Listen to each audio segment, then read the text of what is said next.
आप सुन रहे हैं जगत गुरु तत्वदर्शी संत रामपाल जी महाराज द्वारा लिखित पुस्तक जीने की राह का पेज नंबर 150। निरंजन चरित्र, काल का जाल।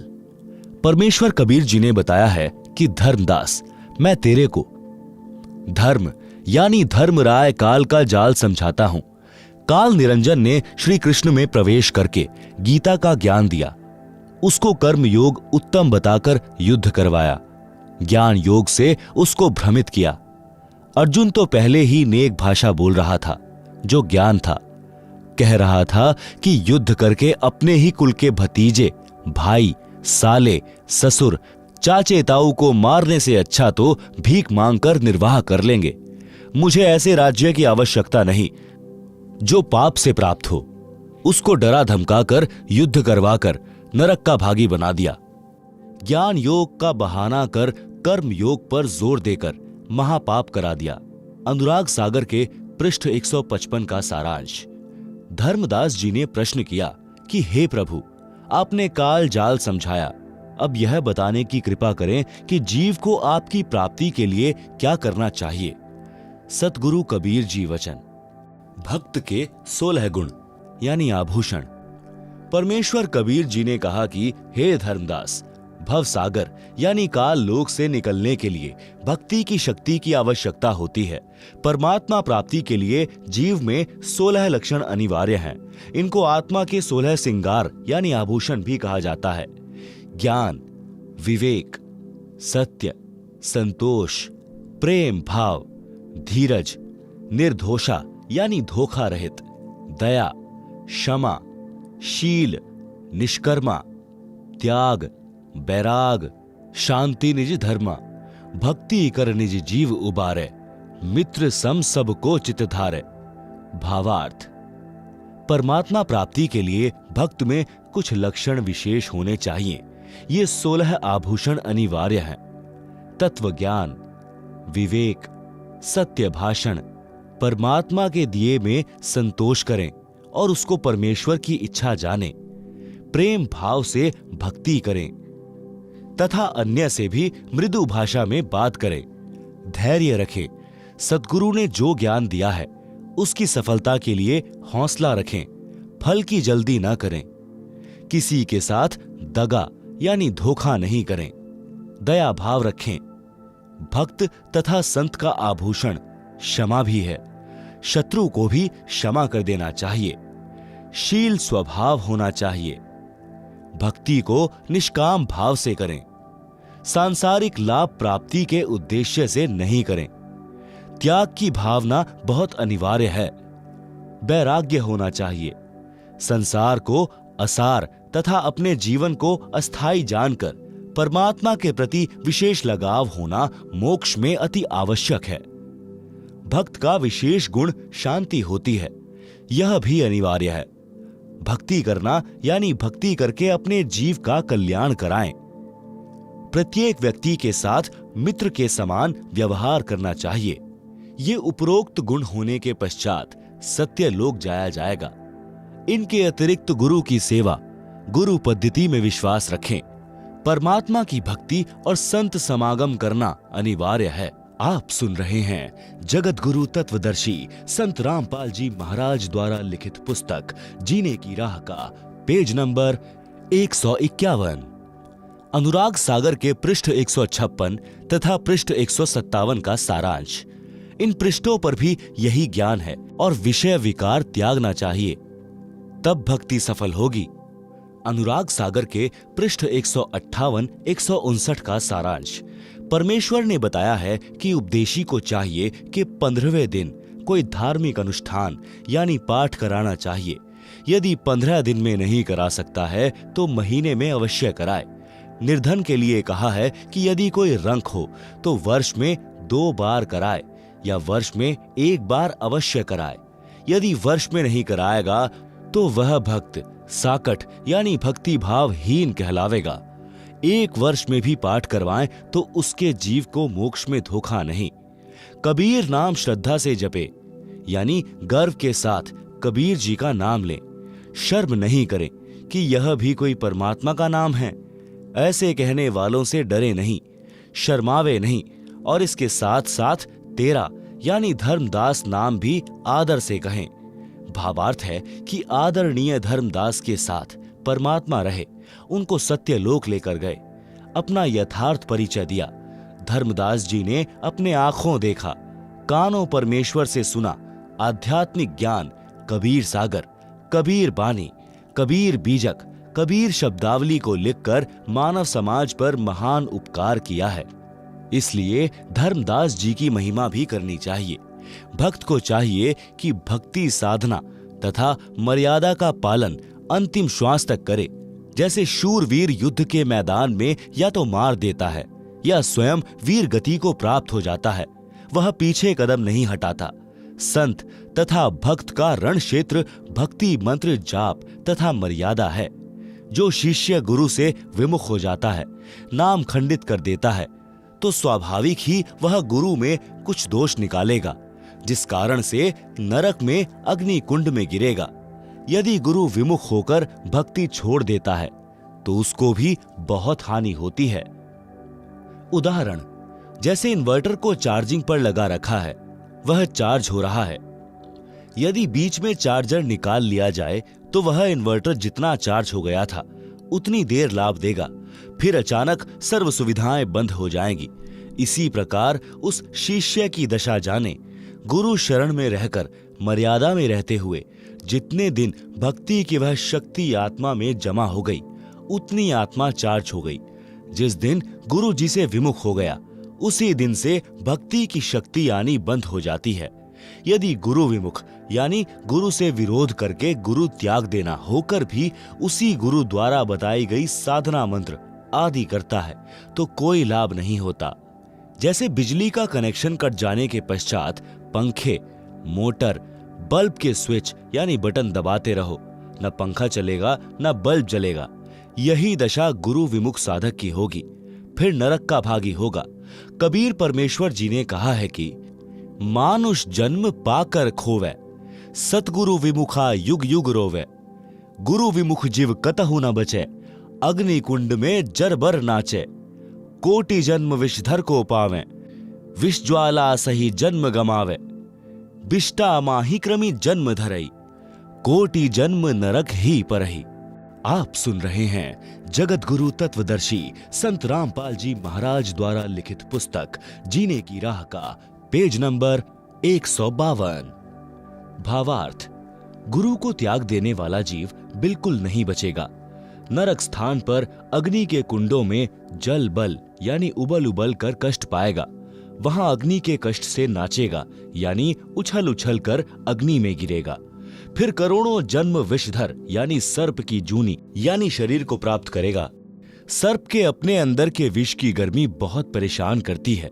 गर्मी के मौसम में सर्प उस विष की उष्णता से बचने के लिए, शीतलता प्राप्त करने के लिए चंदन वृक्ष के ऊपर लिपटे रहते हैं। फिर वही गुरु विमुख यानी गुरुद्रोही बिष्टा यानी टट्टी में कीड़े का जन्म प्राप्त करता है। इस प्रकार गुरु से दूर गया प्राणी महाकष्ट उठाता है। यदि गुरु नकली है तो उसको त्याग कर पूर्ण गुरु की शरण में चले जाने से कोई पाप नहीं लगता। कबीर गुरु दयाल तो पुरुष दयाल, जेही गुरु व्रत छुए नहीं काल। भावार्थ, हे धर्मदास, यदि गुरु शिष्य के प्रति दयाल है यानी गुरु के दिल में शिष्य की अच्छी छवि है, मर्यादा में रहता है, तो परमात्मा भी उस भक्त के ऊपर प्रसन्न है। अन्यथा उपरोक्त कष्ट शिष्य को भोगने पड़ेंगे। पृष्ठ 160 का सारांश। इस पृष्ठ पर कुछ गुरु महिमा है तथा कोयल की चाणक्य नीति का ज्ञान है। काल का जीव सद्गुरु ज्ञान नहीं मानता। कोयल काग का उदाहरण। कोयल पक्षी कभी अपना भिन्न घोंसला बनाकर अंडे बच्चे पैदा नहीं करती। कारण यह कि कोयल के अंडों को कौवा खा जाता है। इसलिए कोयल को ऐसी नीति याद आई कि जिससे उसके अंडों को हानि ना हो सके। कोयल जब अंडे उत्पन्न करती है तो वह ध्यान रखती है कि कहां पर कौवी यानी फीमेल क्रो ने अपने घोंसले में अंडे उत्पन्न कर रखे हैं। जिस समय कौवी पक्षी भोजन के लिए दूर चली जाती है तो पीछे से कोयल उस कौवी के घोंसले में अंडे पैदा कर देती है और दूर वृक्ष पर बैठ जाती है। या आसपास रहेगी। जिस समय कौवी घोंसले में आती है तो वह 2 के स्थान पर 4 अंडे देखती है।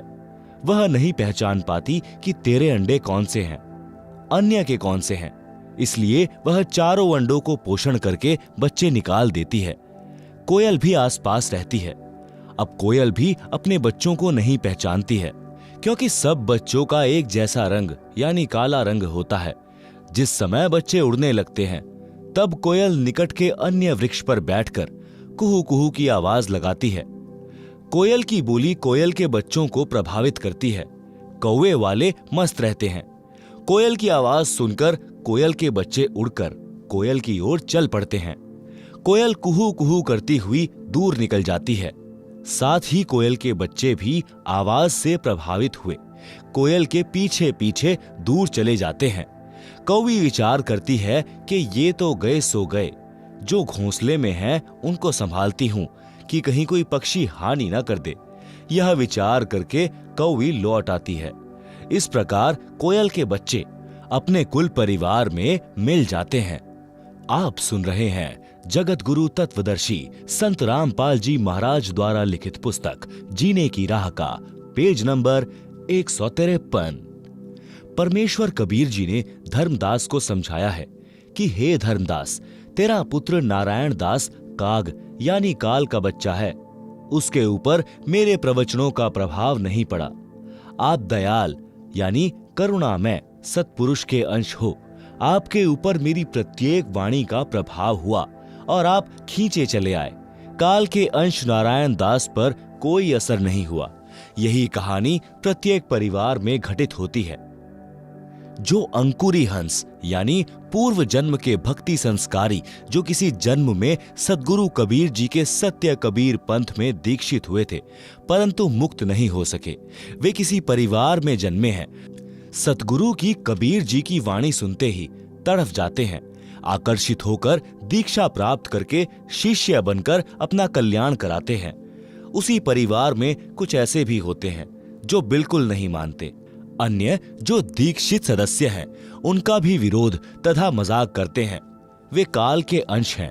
वे भी नारायण दास की तरह काल के दूतों द्वारा प्रचलित साधना ही करते हैं। पृष्ठ 161 अनुराग सागर का सारांश। कबीर परमात्मा ने कहा कि हे धर्मदास, जिस प्रकार शूरवीर तथा कोयल के सुत यानी बच्चे चलने के पश्चात पीछे नहीं मुड़ते, इस प्रकार यदि कोई मेरी शरण में इस प्रकार धाय यानी दौड़कर सब बाधाओं को तोड़कर परिवार मोह छोड़कर मिलता है तो उसकी 101 पीढ़ियों को पार कर दूंगा। कबीर भक्त बीज होए जो हंसा, तारू तास के एकोतर बंशा, कोयल सुत जैसे शूरा होई, यही विधि धाय मिले मोहे कोई, निज घर की सुरती करे जो हंसा, तारों तास के एकोतर बंसा। हंस यानी भक्त लक्षण काग जैसी गंदी वृत्ति को त्याग देता है तो वह हंस यानी भक्त बनता है। काग यानी कौवा निज स्वार्थ पूर्ति के लिए दूसरों को अहित करता है। किसी पशु के शरीर पर घाव हो जाता है तो कौवा उस घाव से नोच नोच कर मांस खाता है। पशुओं की आंखों से आंसू ढलकते रहते हैं। कौवे की बोली भी अप्रिय होती है। हंस यानी भक्त को चाहिए कि अपनी कौवे वाला स्वभाव त्यागे, निज स्वार्थवश किसी को कष्ट न देवे, कोयल की तरह मृदु भाषा बोले। ये लक्षण भक्त के होते हैं। आप सुन रहे हैं जगत गुरु तत्वदर्शी संत रामपाल जी महाराज द्वारा लिखित पुस्तक जीने की राह का पेज नंबर 154। ज्ञानी यानी सत्संगी के लक्षण। सद्गुरु का ज्ञान तथा दीक्षा प्राप्त करके यदि शिष्य जगत भाव में चलता है वह मूर्ख है। वह भक्ति लाभ से वंचित रह जाता है। वह भक्ति में आगे नहीं बढ़ पाते। वे सार शब्द प्राप्ति योग्य नहीं बन पाते। यदि अंधे व्यक्ति का पैर बिष्टे यानी टट्टी या गोबर पर रखा जाता है तो उसका कोई मजाक नहीं करता, कोई उसकी हंसी नहीं करता। यदि आंखों वाला यानी भक्त कुठौर यानी गलत स्थान पर जाता है, जैसे पर नारी गमन, चोरी करना, मर्यादा तोड़ना, वर्जित वस्तु तथा साधना का प्रयोग करना कुठौर कहा है, तो निंदा का पात्र होता है। अनुराग सागर के पृष्ठ 162 तथा 163 का सारांश। भक्त परमार्थी होना चाहिए। जैसे गाय स्वयं तो जंगल में खेतों में घास खाकर आती है, स्वयं जल पीती है, मानव को अमृत दूध पिलाती है, उसके दूध से घी बनता है। गाय सुत यानी गाय का बच्चा हल में जोता जाता है, इंसान का पोषण करता है।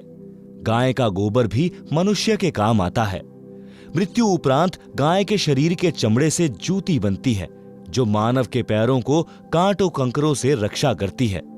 मानव जन्म प्राप्त प्राणी परमार्थ ना करके भक्ति से वंचित रहकर पाप करने में अनमोल जीवन नष्ट कर जाता है। मांसाहारी नर राक्षस की तरह गाय को मारकर उसके मांस को खा जाता है, महापाप का भागी बनता है। इस संबंध की परमेश्वर कबीर जी की निम्न वाणी पढ़ें। परमार्थी गौ का दृष्टांत। गौ को जानू परमार्थ खानी, गौ चाल गुण परखहु ज्ञानी। आपन चरे तृण उधाना, अचवे जल दे शीर निदाना। तासु शीर घृत देव अघाई, गौ सुत नर के पोषक आही। विष्ठा तासु काज नर आवे, नर अध कर्मी जन्म गमावे। टीका पुरे तब गौतन नासा, नर राक्षस गोतन लेत ग्रासा।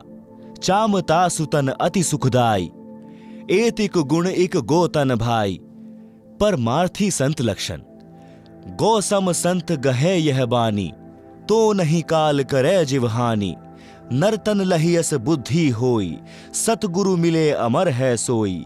सुनी धर्मनी परमारथ बानी, परमारथ ते होए न हानि। पद परमारथ संत आधारा, गुरु सम लेई सो उतरे पारा।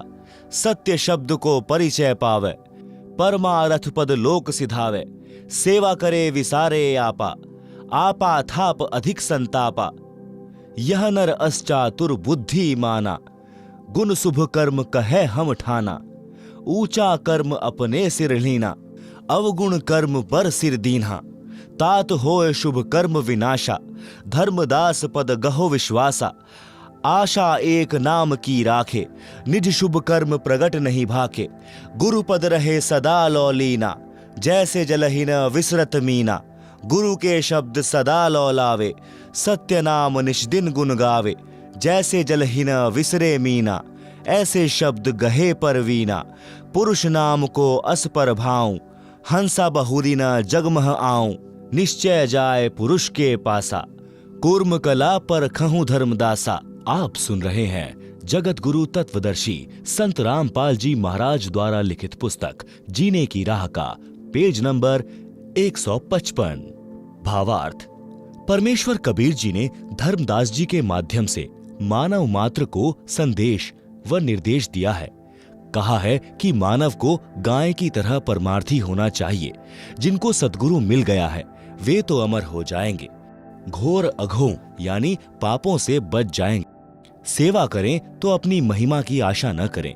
यदि अपने आप को थाप यानी मान बढ़ाई के लिए अपने आप को महिमावान मान लेगा तो उसको अधिक कष्ट होगा। शुभ कर्म नष्ट हो जाएंगे। उपदेशी केवल एक नाम की आशा रखें, मान बढ़ाई की चाह हृदय से त्याग दें। अपने शुभ कर्म यानी दान या अन्य सेवा किसी के सामने न बताएं। गुरु जी के पद यानी चरण यानी गुरु की शरण में ऐसे रहें जैसे जल में मीन रहती है। मछली एक पल भी पानी के बिना नहीं रह सकती, तुरंत मर जाती है। ऐसी गुरु की शरण को महत्व देवें। गुरु जी द्वारा दिए शब्द यानी जाप मंत्र यानी सतगुरु शब्द जो सत्य नाम है यानी वास्तविक भक्ति मंत्र में सदा लीन रहें। जो पुरुष यानी परमात्मा का भक्ति मंत्र है उसका ऐसा प्रभाव है, उसमें इतनी शक्ति है कि साधक पुनः संसार में जन्म मरण के चक्र में नहीं आता। वह वहां चला जाता है जो सनातन परम धाम, जहां परम शांति है, जहां जाने के पश्चात साधक कभी लौटकर संसार में नहीं आता।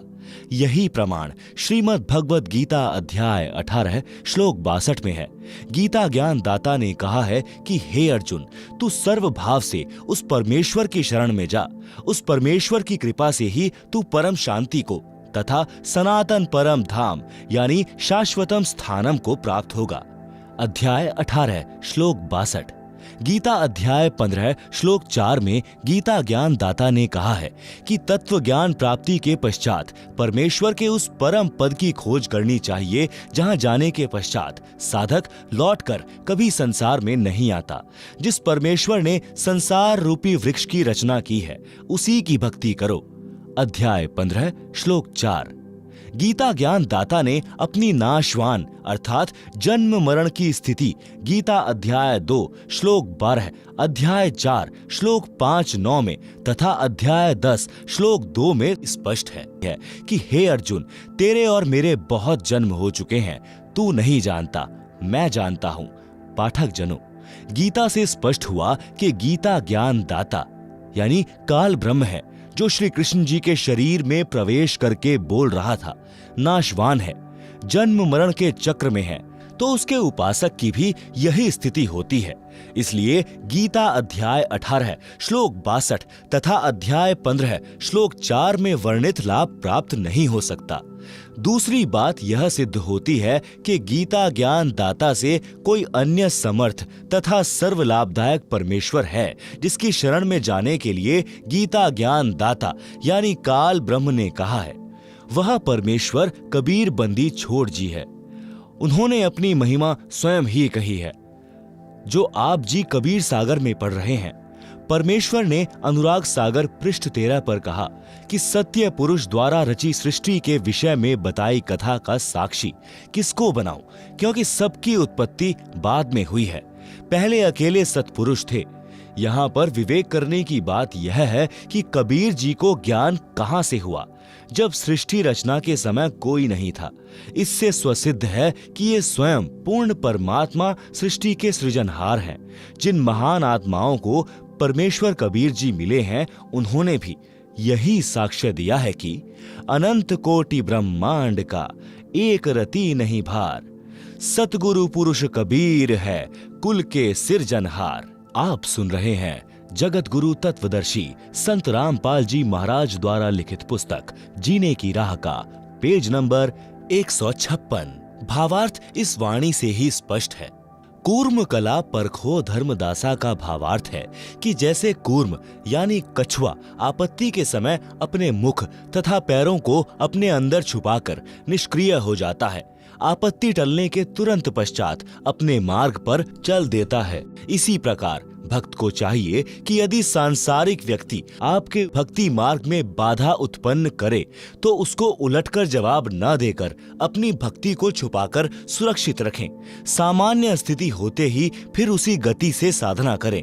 इस प्रकार करने से निश्चय जाए पुरुष के पासा, वह साधक परमात्मा के पास अवश्य चला जाएगा। अनुराग सागर पृष्ठ 163 281 पर। सोरठा हंस तहां सुख बिल सही, आनंद धाम अमोल, पुरुष तनु छवि निरखहीं, हंस करें किलोल। भावार्थ उपरोक्त ज्ञान के आधार से साधना करके साधक अमर धाम में चला जाता है, वहां पर आनंद भोगता है। वह सतलोक बेशकीमती है, वहां पर सतपुरुष के शरीर की शोभा देखकर आनंद मनाते हैं। दीक्षा लेकर नाम का स्मरण करना अनिवार्य है। अध्याय बीर सिंह बोध पृष्ठ 123 पर। राजा बीर सिंह की एक छोटी रानी सुंदर देई थी। उसने भी परमेश्वर कबीर जी से दीक्षा ले रखी थी। उसने सत्संग बहुत सुने थे, विश्वास कम था, नाम की कमाई यानी साधना नहीं करती थी। जब रानी का अंतिम समय आया तो यम के दूत राजभवन में प्रवेश कर गए। फिर यम दूत रानी के शरीर में प्रवेश कर गए और अंतिम श्वास का इंतजार करने लगे।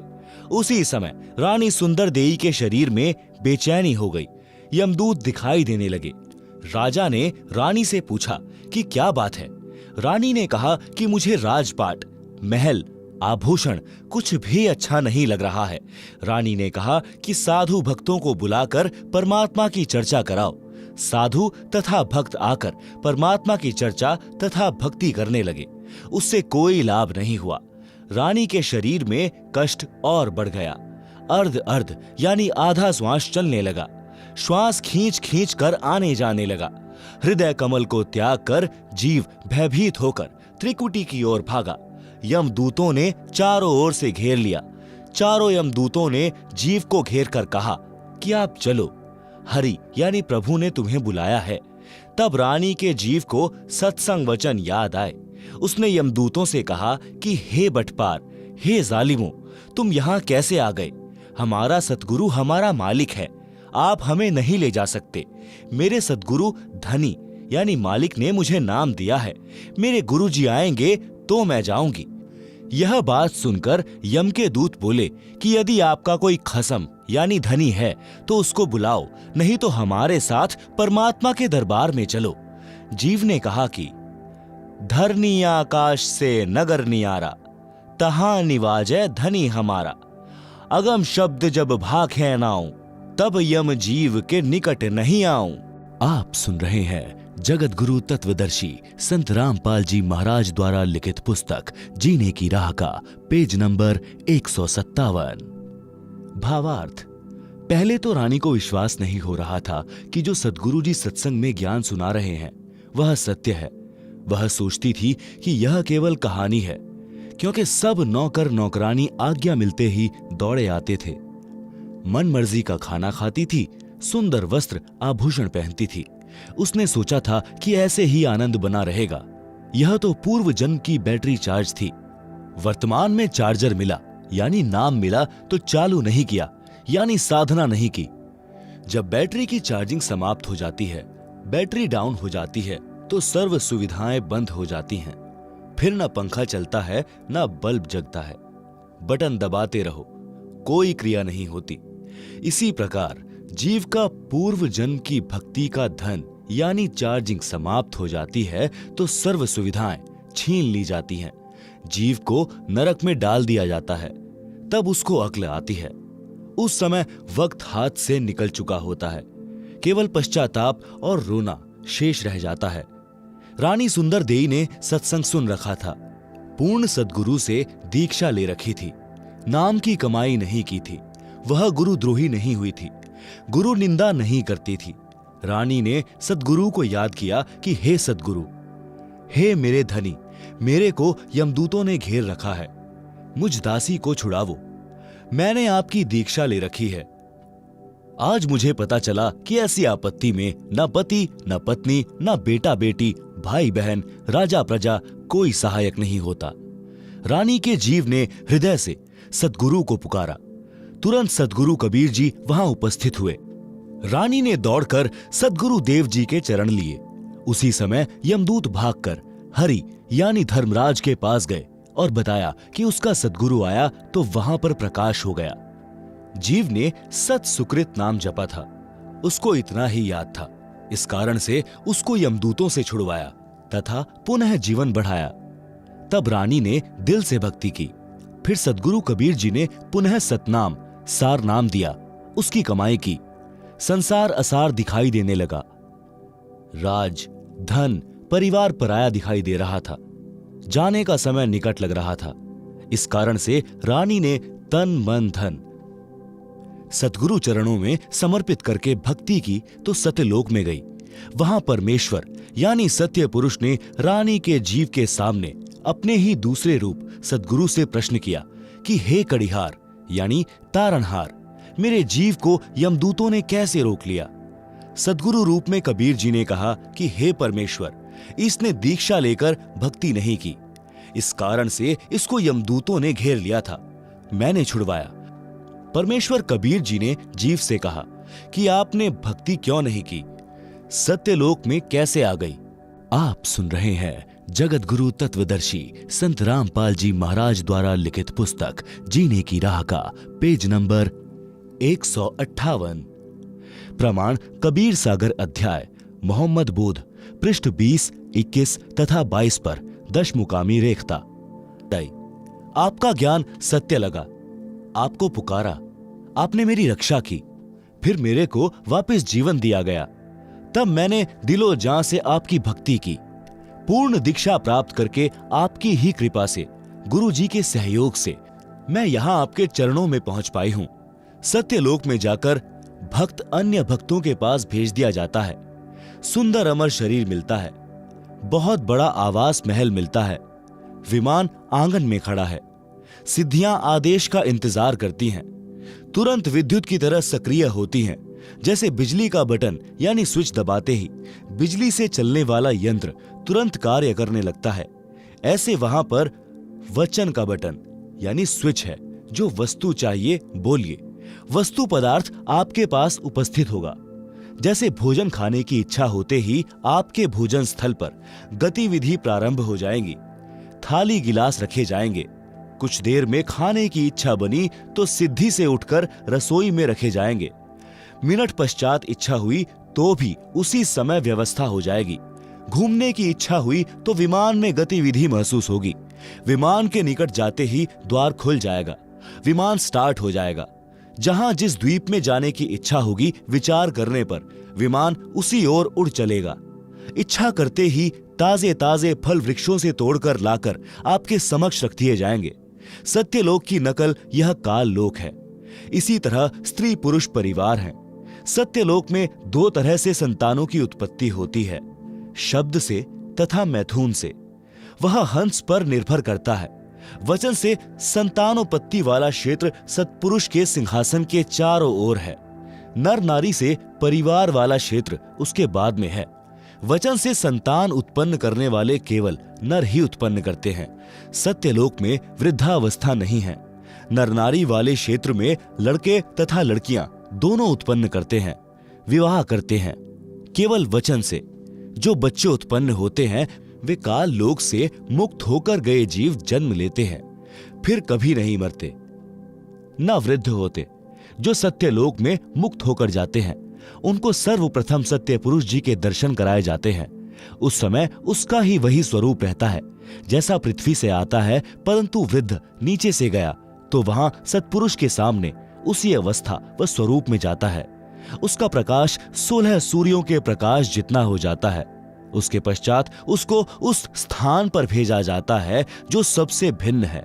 वहां जाते ही उसका स्वरूप तो वैसा ही रहता है, लेकिन उसके शरीर का प्रकाश 16 सूर्यों जैसा हो जाता है।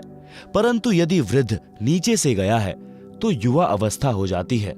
जवान है तो जवान ही रहता है, बालक है तो बालक ही रहता है। वहां पर कुछ को सत्य पुरुष के वचन से स्त्री पुरुष का शरीर मिलता है। कुछ बीज रूप में सत्पुरुष द्वारा बनाए जाते हैं, जिनका फिर एक बार किसी के घर सत्यलोक में जन्म होगा, परिवार बनेगा। उस स्थान पर वे हंस एक बार जन्म लेंगे जो काल लोक तथा अक्षर लोक से मुक्त होकर जाते हैं। एकांत स्थान पर रखे जाते हैं। वे दोनों क्षेत्रों में जन्म लेते हैं, यानी वचन से उत्पन्न होने वाले तथा स्त्री पुरुष से जन्म लेने वाले में स्त्री पुरुष से उत्पत्ति की औसत अधिक होती है। यह औसत 10/90 होती है। यह 10% वचन से उत्पत्ति, 90% विवाह रीति से उत्पत्ति होती है। आप सुन रहे हैं जगत गुरु तत्वदर्शी संत रामपाल जी महाराज द्वारा लिखित पुस्तक जीने की राह का पेज नंबर 159। सत्यलोक में स्त्री तथा नर के शरीर का प्रकाश 16 सूर्यों के प्रकाश के समान होता है। मीनी सतलोक मानसरोवर पहले है। वहां दोनों के शरीर का प्रकाश 4 सूर्यों के समान होता है। फिर आगे जाते हैं। जब पर ब्रह्म के लोक में बने अष्ट कमल के पास पहुंचते हैं तो हंस तथा हंसनी यानी नर नारी के शरीर का प्रकाश 12 सूर्यों के प्रकाश के समान हो जाता है। फिर सत्यलोक में बनी भंवर गुफा में प्रत्येक के शरीर का प्रकाश 16 सूर्यों के समान हो जाता है। प्रमाण कबीर सागर अध्याय मोहम्मद बोध पृष्ठ 20, 21 तथा 22 पर दशमुकामी रेखता। पृष्ठ 21 से कुछ अंश लिखता हूं। भया आनंद फंद सब छोड़िया, पहुंचा जहां सत्यलोक मेरा। हंसनी यानी नारी रूप पुण्यात्माएं, हंस यानी नर रूप पुण्यात्माएं। हंसनी हंस सब गाए बजाए के, साजी के कलश मोहे लेन आए। युगन युगन के बिछुड़े मिले तुम, आए के प्रेम करी अंग से अंग लाए। पुरुष दर्श जब दीन्हा हंस को, तपत बहु जन्म की तब नशाए।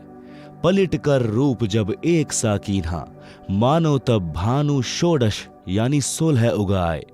पहूप के दीप पयूष यानी अमृत भोजन करे, शब्द की देह सब हंस पाए।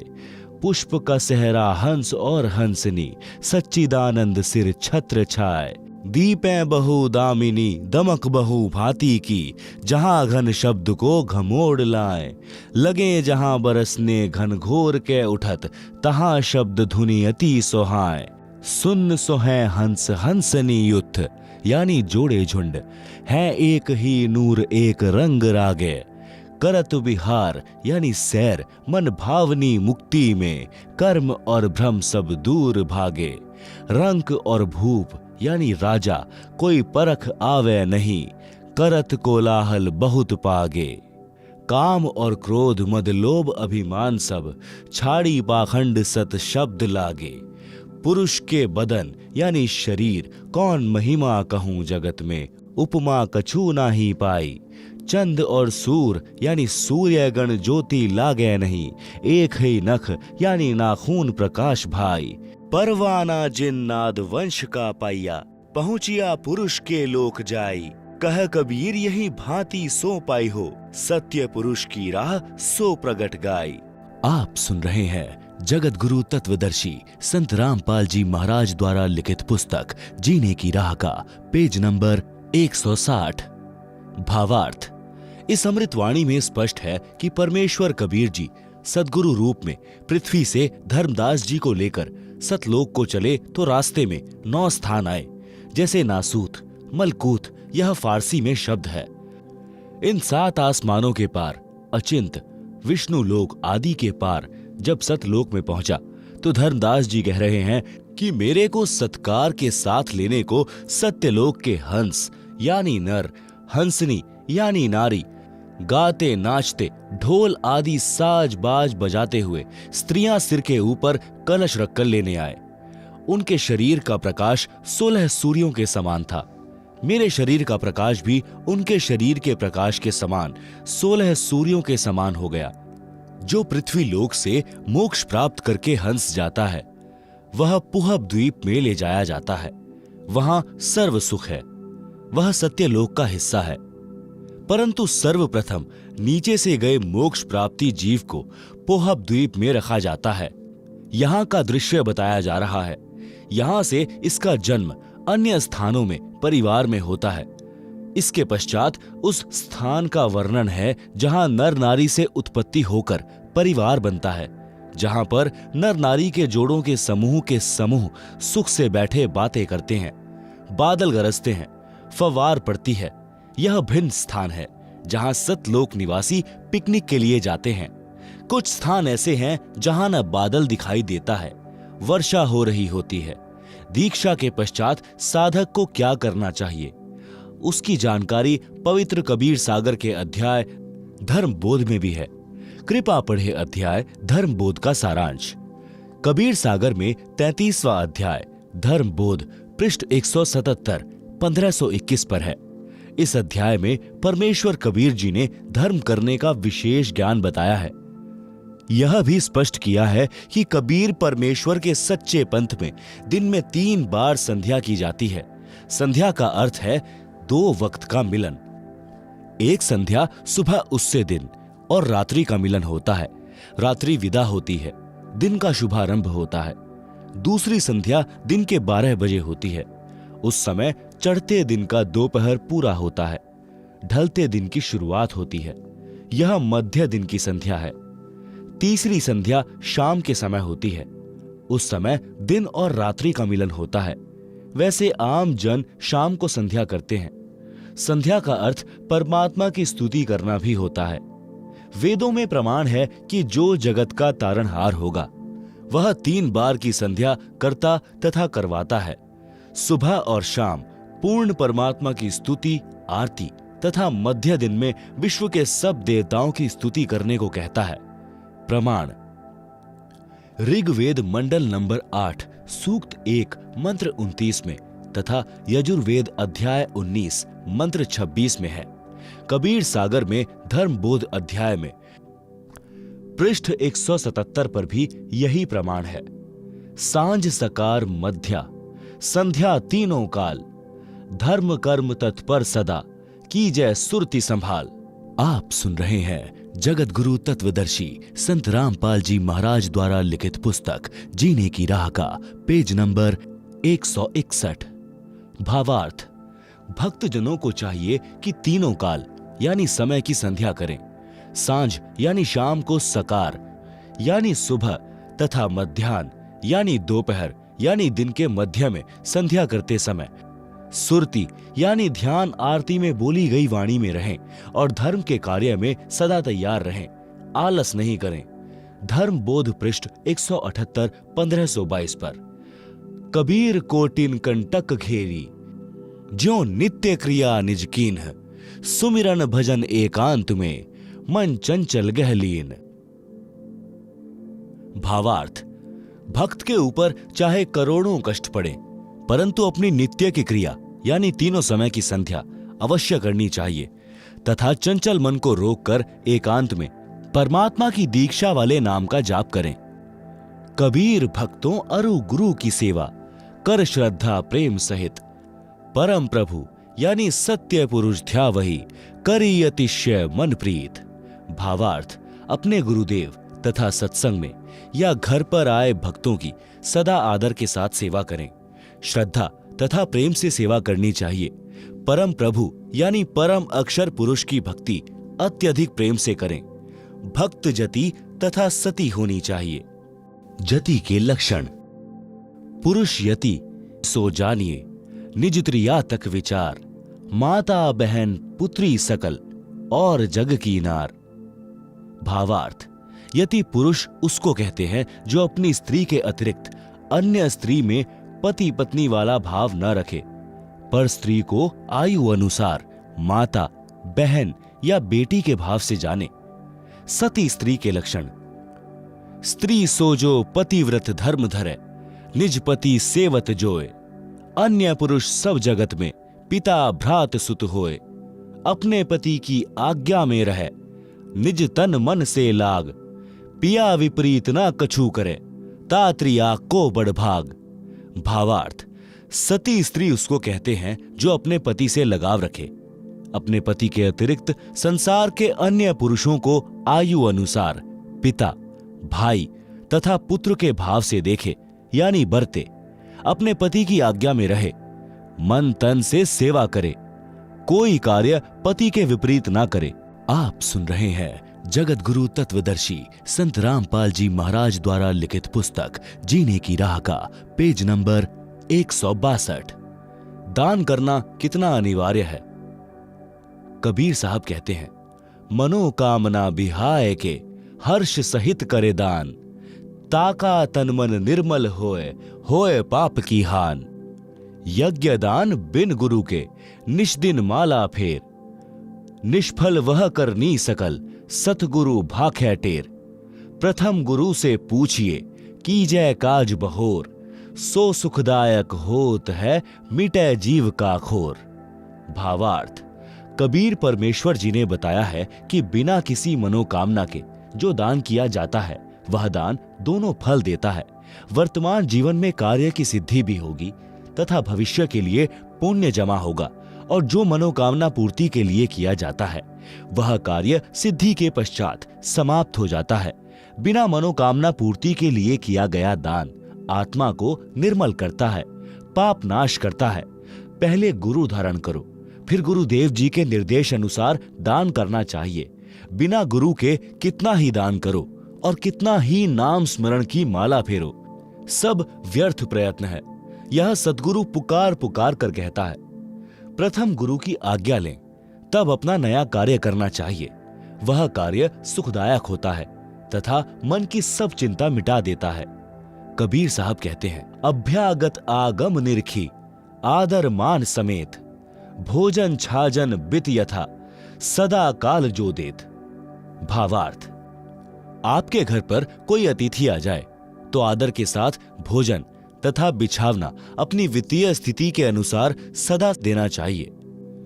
सोई मलेच्छ समझानिए, गृही जो दान विहीन, यही कारण नित दान करें जो नर चतुर प्रवीण। भावार्थ, जो गृहस्थी व्यक्ति दान नहीं करता वह तो म्लेच्छ यानी दुष्ट व्यक्ति के समान है। इसलिए हे बुद्धिमान, नित यानी सदा दान करो। पात्र कुपात्र विचार के तब दीजै ताहि दान, देता लेता सुख लह अंत होए नहीं हान। भावार्थ, दान कुपात्र को नहीं देना चाहिए, सुपात्र को दान हर्षपूर्वक देना चाहिए। सुपात्र गुरुदेव बताया है। फिर कोई भूखा है, उसको भोजन देना चाहिए। रोगी का उपचार अपने वित्त सामने धन देकर करना। बाढ़ पीड़ितों, भूकंप पीड़ितों को समूह बनाकर भोजन, कपड़े अपने हाथों देना सुपात्र को दिया दान कहा है। इसमें कोई हानि नहीं होती। धर्म बोध पृष्ठ 179 का सारांश। कबीर साहब कहते हैं, फल कारण सेवा करें, निष्दिन याचै राम। कह कबीर सेवा नहीं, जो चाहे चौगुने दाम। भावार्थ, जो किसी कार्य की सिद्धि के लिए सेवा यानी पूजा करता है, दिन रात परमात्मा से मांगता रहता है। परमेश्वर कबीर जी ने कहा है कि वह सेवा सेवा नहीं, जो 4 गुना धन सेवा के बदले इच्छा करता है। आप सुन रहे हैं जगत गुरु तत्वदर्शी संत रामपाल जी महाराज द्वारा लिखित पुस्तक जीने की राह का पेज नंबर 163। कबीर साहब कहते हैं, सज्जन सगे कुटुंब हितु जो कोई द्वारे आओ, कबहु निरादर न कीजिए राखे सबका भाव। भावार्थ, भद्र पुरुषों, सगे यानी रिश्तेदारों, कुटुंब यानी परिवारजनों तथा हितु यानी आपके हितैषियों का आपके द्वार पर आना हो तो कभी अनादर नहीं करना चाहिए, सबका भाव रखना चाहिए। कबीर साहब कहते हैं, कोड़ी कोड़ी जोड़कर कीने लाख करोड़, पैसा एक न संग चले केते दाम बटोर। भावार्थ, दान धन पर पैसा खर्च किया नहीं, लाखों करोड़ों रुपए जमा कर लिए, संसार छोड़कर जाते समय एक पैसा भी साथ नहीं चलेगा, चाहे कितना ही धन संग्रह कर लो। जो धन हरि के हेत धर्म राह नहीं लगात, सो धन चोर लबार गह धर छाती पर लात। भावार्थ, जो धन परमात्मा के निमित्त खर्च नहीं होता, कभी धर्म कर्म में नहीं लगता, उसके धन को डाकू, चोर, लुटेरे छाती ऊपर लात धरकर यानी डरा धमकाकर छीन ले जाते हैं। सत का सौदा जो करे, दंभ छल छिद्र त्यागे, अपने भाग का धन लहे पर धन विष सम लागे। भावार्थ, अपने जीवन में परमात्मा से डरकर सत्य के आधार से सर्व कर्म करने चाहिए। जो अपने भाग्य में धन लिखा है उसी में संतोष करना चाहिए, पर धन को विष के समान समझें। भूखा जहीं घर ते फिरे, ताको लागे पाप, भूखो भोजन जो देत हैं कटे कोटि संताप। भावार्थ, जिस घर से कोई भूखा लौट जाता है उसको पाप लगता है। भूखों को भोजन देने वालों के करोड़ों विघ्न टल जाते हैं। प्रथम संत को जिमाइए, पीछे भोजन भोग, ऐसे पाप को टालिए कटे नित्य का रोग। भावार्थ, यदि आपके घर पर कोई संत यानी भक्त आ जाए तो पहले उसको भोजन कराना चाहिए, पीछे आप भोजन खाना चाहिए।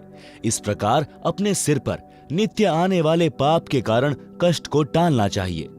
धर्म बोध पृष्ठ 180 का सारांश।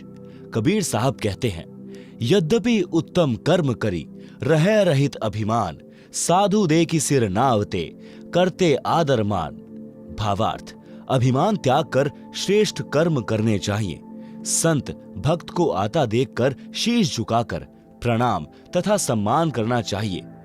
कबीर साहब कहते हैं, बार बार निज श्रवण ते सुने जो धर्म पुराण, कोमल चित उदार नित हिंसा रहित बखान। भावार्थ, भक्त को चाहिए कि वह बार बार धर्म कर्म के विषय में सत्संग ज्ञान सुने और अपना चित्त कोमल रखे। अहिंसा परम धर्म है, ऐसे अहिंसा संबंधी प्रवचन सुनने चाहिए। आप सुन रहे हैं जगत गुरु तत्वदर्शी संत रामपाल जी महाराज द्वारा लिखित पुस्तक जीने की राह का पेज नंबर 164। कबीर साहब कहते हैं, न्याय धर्म युक्त कर्म सब करें, न करना कभू अन्याय, जो अन्यायी पुरुष हैं बंधे यमपुर जाएं। भावार्थ, सदा न्याय युक्त कर्म करने चाहिए, कभी भी अन्याय नहीं करना चाहिए। जो अन्याय करते हैं वे यमराज के लोक में नरक में जाते हैं। धर्म बोध पृष्ठ 181 का सारांश। कबीर साहब कहते हैं, गृह कारण में पाप बहु, नित लागे सुन लोय, ताहिते दान अवश्य है, दूर ताहिते होए। चक्की चौके चूल्ह में, झाड़ू अरु जलपान, गृही आश्रमी को नित्य यह, पाप पांचे विधि जान। भावार्थ, गृहस्थी को चक्की से आटा पीसने में, खाना बनाने में, चूल्हे में अग्नि जलाई जाती है। चौका अर्थात स्थान लीपने में तथा झाड़ू लगाने तथा खाने तथा पीने में 5 प्रकार से पाप लगते हैं। हे संसारी लोगों, सुनो, इन कारणों से आपको नित पाप लगते हैं, इसलिए दान करना आवश्यक है। ये पाप दान करने से ही नाश होंगे।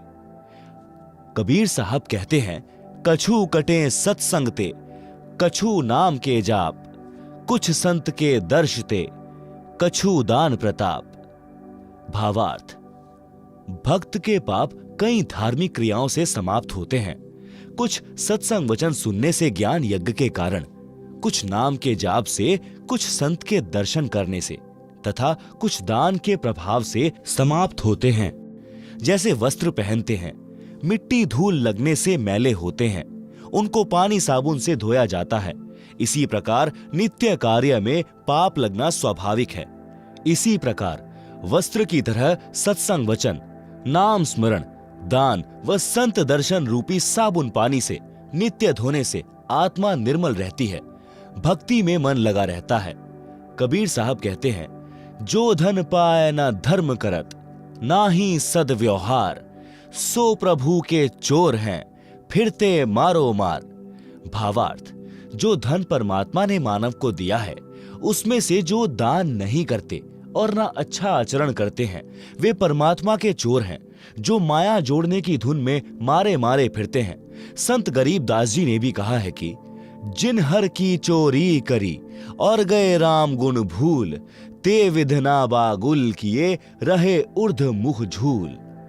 यही प्रमाण गीता अध्याय 3 श्लोक 10 से 13 में कहा है कि जो धर्म कर्म नहीं करते, जो परमात्मा द्वारा दिए धन से दान आदि धर्म कार्य नहीं करते, वे तो चोर हैं।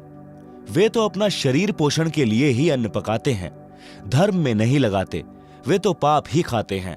आप सुन रहे हैं जगत गुरु तत्वदर्शी संत रामपाल जी महाराज द्वारा लिखित पुस्तक जीने की राह का पेज नंबर 165।